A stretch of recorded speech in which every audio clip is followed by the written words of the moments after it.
So this leads quite well onto this episode, because you've had your marriage, you've had you've got the house, you set it down, and then along comes Andy. How does having a kid does that change the dynamic of the relationship much? Does that how does throwing a kid into the mix change things? That'll vary from every couple. Yeah. No matter how you look at it, it'll vary from the couple. Yeah. And it's all according to how your household works. Yeah. It's some people want to do it together. Other people will leave the wife to do it, look after the children and the house, and the husband just goes out to work, which basically was me and Chris.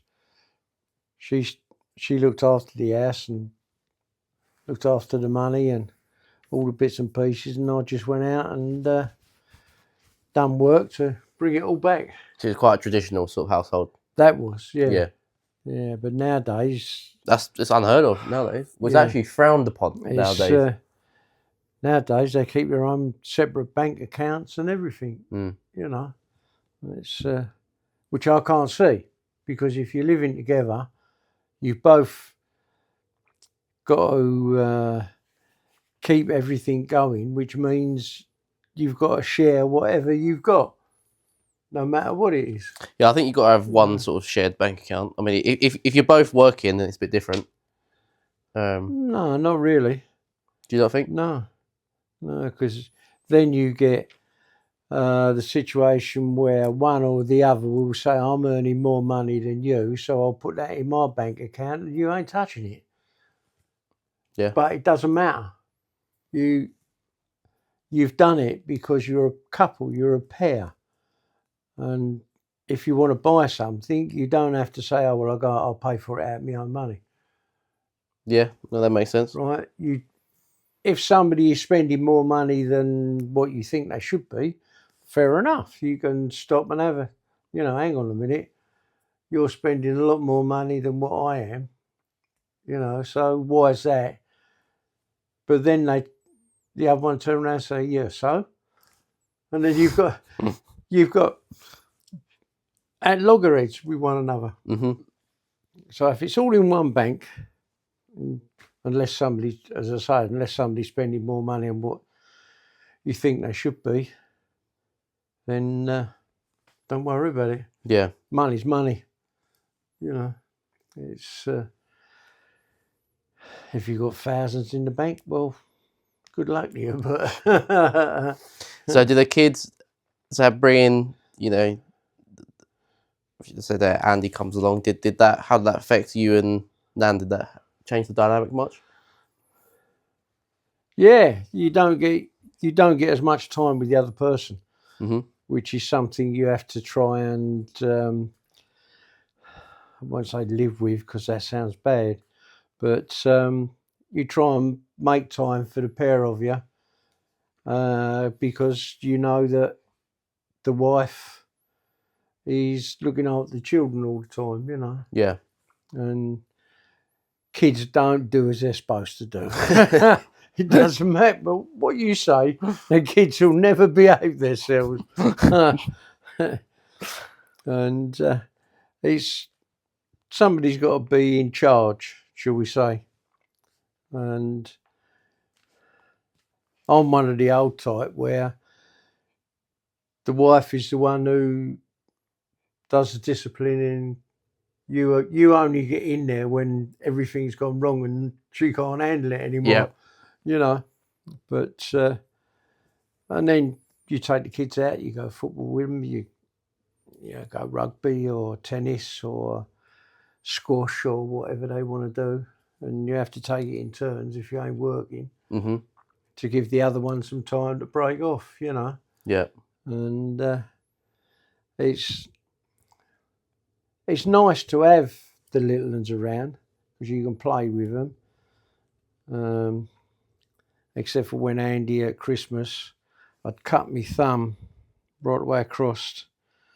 About 7 stitches, I think, in it.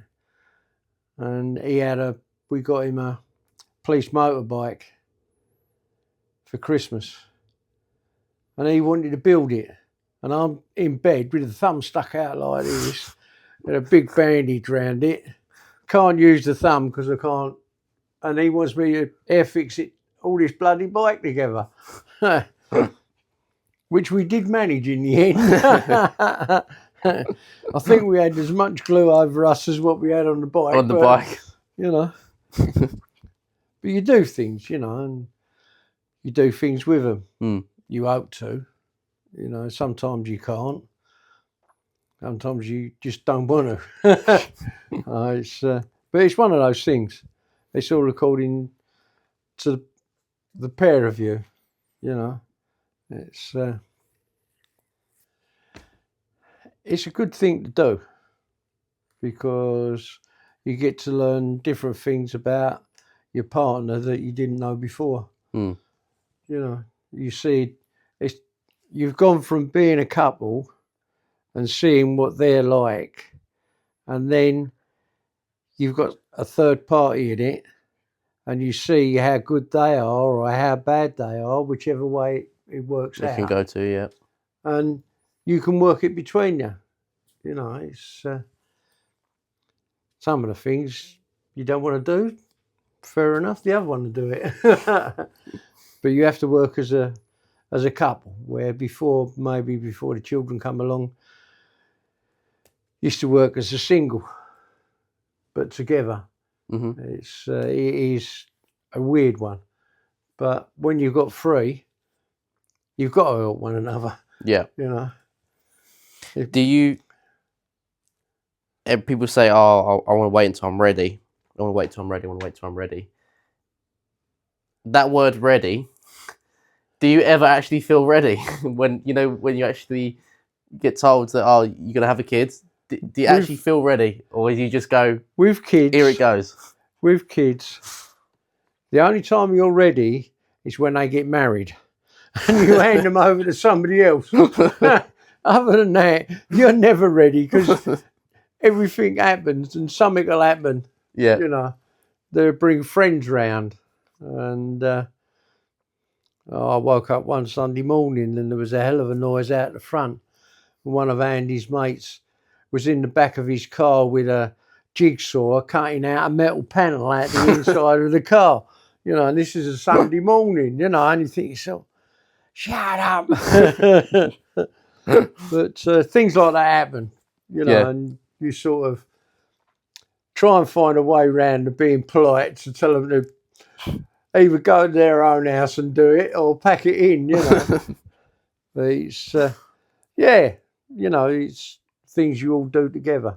Mm. You know, it's like when you go away on holiday and the kids want, when they're younger, and they want to dig a big hole in the sand. You jump in the hole with them and you start digging for hours, hole, you know. And 99.9% of people never feel the bugger in when they leave the beach. I don't think I've ever done that either. We used to just sit there just digging and digging and digging. I don't think I've ever filled one back in. No. So what's so we mentioned there about, you know, when you get told that you're going to be a dad, how does that, what's that feeling like? First thing you think of is it's going to change my life. Mm-hmm. Whatever you've done before, it's going to change. Yep. The third party is comes first. You know, it's you can't put them second or third because they can't do anything for themselves, so they have to be number one. Mm-hmm. And that can cause problems sometimes. But if you get on together and you share the problems, it'll go by. Yeah. Just disappear. Does it ever make you think back to your past and towards your own dad and think, oh, I want to take this from that, or I don't want to do that from that. Does it start? Yeah. Do these things start coming into play? A lot of what you are comes from whatever situation you was brought up in. Mm-hmm. That's you take. If you're strong-willed or strongish-willed, then you'll take all the good bits that you consider as good bits and use those for when you get older and you want to be with somebody. You don't pick those pieces that the one before it done it. You pick the good pieces that you found in your life when you was at home before you moved out, Mm-hmm. right?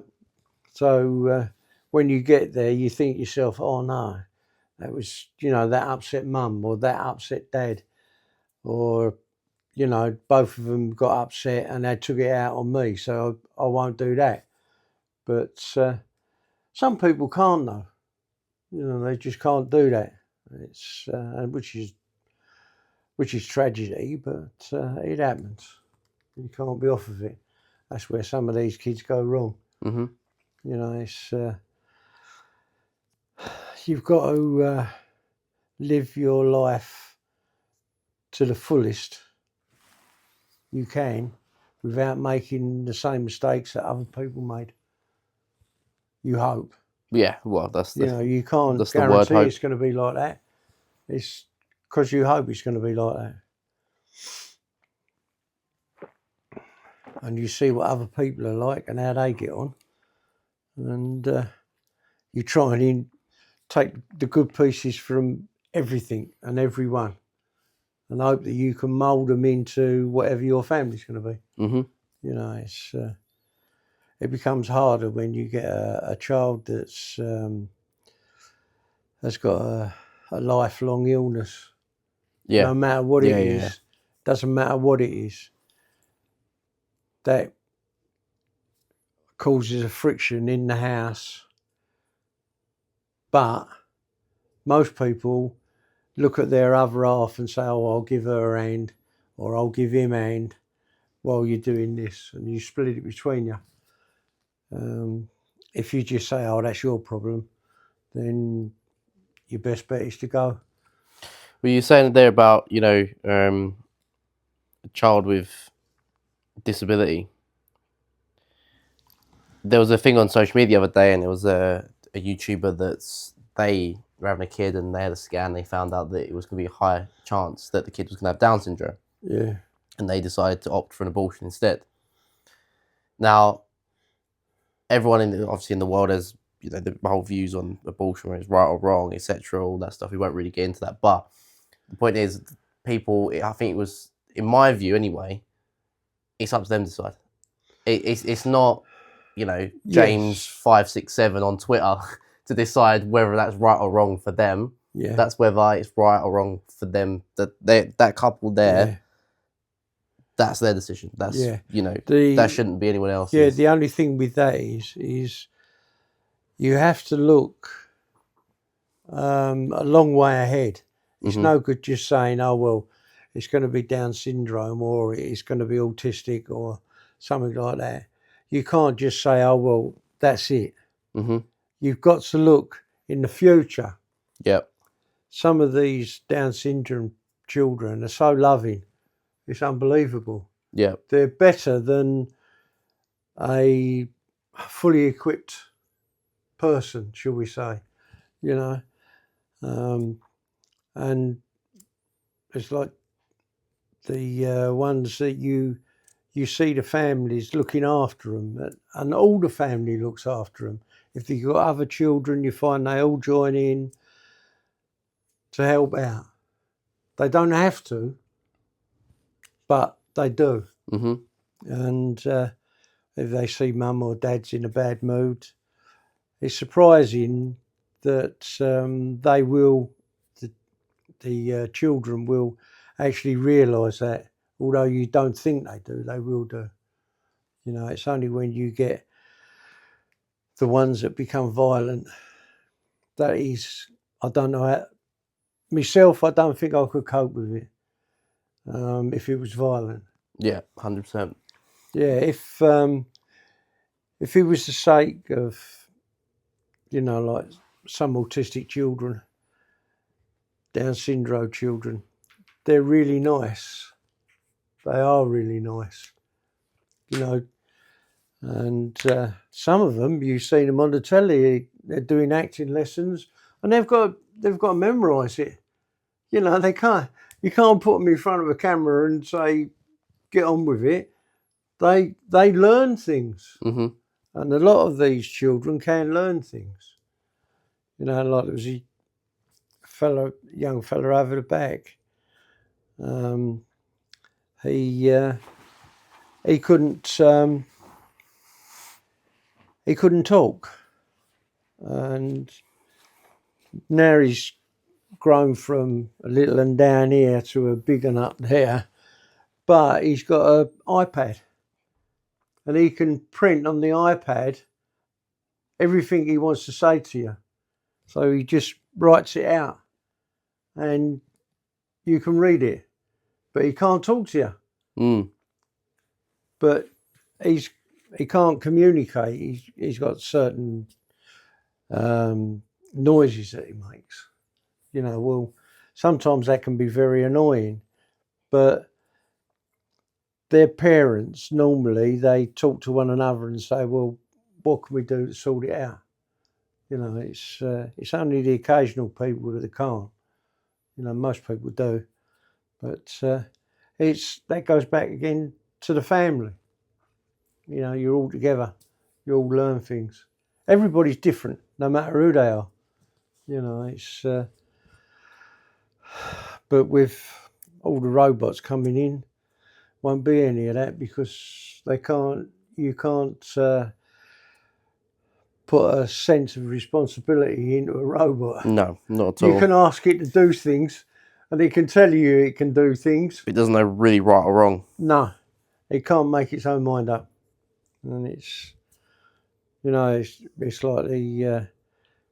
I've said to you before, is the way it's going, you might have to finish up with the government saying you can only have one child, because you're getting so much come in robots, and you're getting everybody go on to the National Health and such forth, and getting a wage packet from the government. But if they're not putting any money in, you can't get money out, no matter how you look at it. Mm-hmm. And you've got to, somewhere along the line, you've got to decide that that's got to happen, And if you get robots that are looking after children that they've got a mental deficiency of some sort, doesn't matter what it is, a robot can handle the person, but they've got no life in themselves to give to that person. To give to the person, yeah, they're not sentient, are they? No. Which, with any luck, I'll be in my hundreds by then. All these things, what we talk about is another day, another person, or yourself, like me or you. It would come out a different way. And that is us. We're all human beings. And something might upset us at some time or other. And we realise we've made a mistake, we can put it right. But if you're a robot, it's going to be a hell of a job to realise you've said something's wrong. Yeah. So, obviously, we're speaking about with Andy. How did the whole journey go? The whole 9 months? 9 months. Was it smooth sailing for you, or? It was for Chris, wasn't for me. I carried the baby. I had the sickness. I knew that she was going to call me on the day that Andy was born.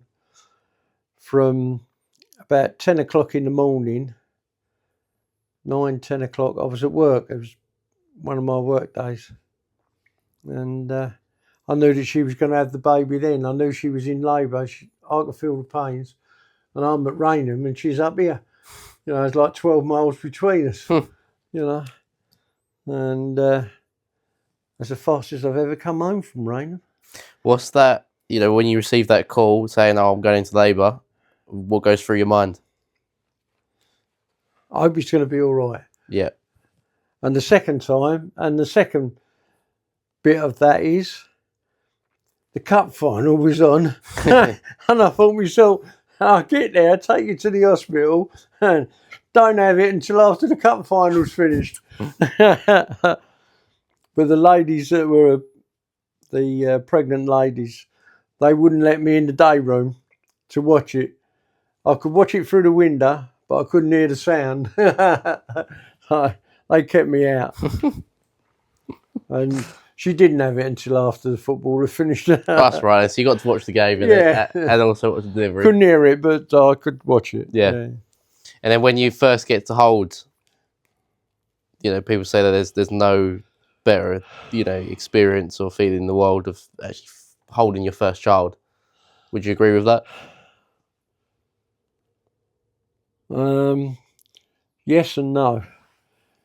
Yes, it is something you've never done before. And no, you're scared stiff you're going to do something wrong. You know, you might let it slip, or you forget that you're supposed to keep hold of the head so that the head doesn't drop backwards and things like this, you know. Yeah, because I've heard people say, oh, it's this, you know, you've been given this little fragile thing that is putting its entire trust and faith that you're not going to drop it or you're not going to do anything wrong to it. Yeah. And it's just looking up at you, and you're thinking to yourself, you know, you start to think the worst of you. Yeah, because it goes right back to your childhood, your own. Well, with me, it goes right back to my own childhood. Is where I used to breed budgerigars, and I was always frightened that I would squeeze it too tight and it'd kill it, you know, like little rabbits or mice, snakes. Well, that carries on until you get the baby come along, and you think to yourself, which bit do I hold to make sure that it's okay, you know? Do I squeeze it or not, you know? Yep. And the quicker you put it back in the cot at the end of the bed, the better. It's that is frightening. And of course, you had your second kid being my mum, Tony. When you get told you're pregnant again, do you think, oh God, here we go again? Not this old rodeo, or did you actually want another kid? Yeah, we wanted two because we said having one. The only thing with having one is you give them everything they want, and then when they get older, they think they should still be able to do the same. They should get everything they want. They don't want to make a sport. Yeah, you know, you want them to share things with other people and stuff like that, and sometimes they don't want to do it. You know, it's so it instills different values having a second child. Yeah, the values normally are better because people want to give their one child lots of things because they think they should have it because they're going to be an only child. Yeah. And sometimes that doesn't work. You know, it's but other times it might work. It's all according to what sort of family you got around you. You know, it's like when ours come round, it was always that they had to share toys, and when they got older, they shared tools when they were supposed to be repairing things, you know, and your mum with the horses, you know, she goes and helps out with those, which they're sharing, you know, and it is nice to share What was their dynamic like? Because sometimes, you know, brother and sister can argue a lot. They can, you know, fight a lot. Was it hard bringing them up together, or Yeah, did you have to split up a lot of fights? Or No. Andy, he didn't like doing things like that. So he used to go and tell your mum, that boy over there hit me. And she used to go and hit him. But your mum, she done exactly the same thing as my sister did to me. My sister see me hit somebody, and your mum sees Andy hit somebody, and then we went to our sisters and said, "Oh, that boy over there, he hit me," you know. I said, "No, they didn't. We see you do it." And I got beaten up from here to breakfast time. The boy was bigger than me, but my sister was bigger than me. But when she told me I'd got to fight this geezer, then that was a bit naughty. Yeah. There's I know you mentioned earlier about, you know, when you go on holiday and things and having one. Now you're going on holiday with 2 kids. Yeah. Does that become a lot more stressful for you guys? No, not really. Because, you know, you've got to keep an eye on 2 kids that are running around and, you know. No, in some sense it's better having more than one. Because if one runs off, you don't know what to do. When I had my camper van and we went down to New Forest, and there was a boy down there, and we always told him whenever we went away, wherever we went, it was always, if you get lost, see a policeman or go to a shop, or if you're on a campsite, you go to the security office. Mm-hmm. You always do that. Yeah. And then sooner or later, you'll get round there. And this little boy down the New Forest, he done exactly that. He got lost. He was riding his bike along the road in the forest, and he lost the awareness of where he was.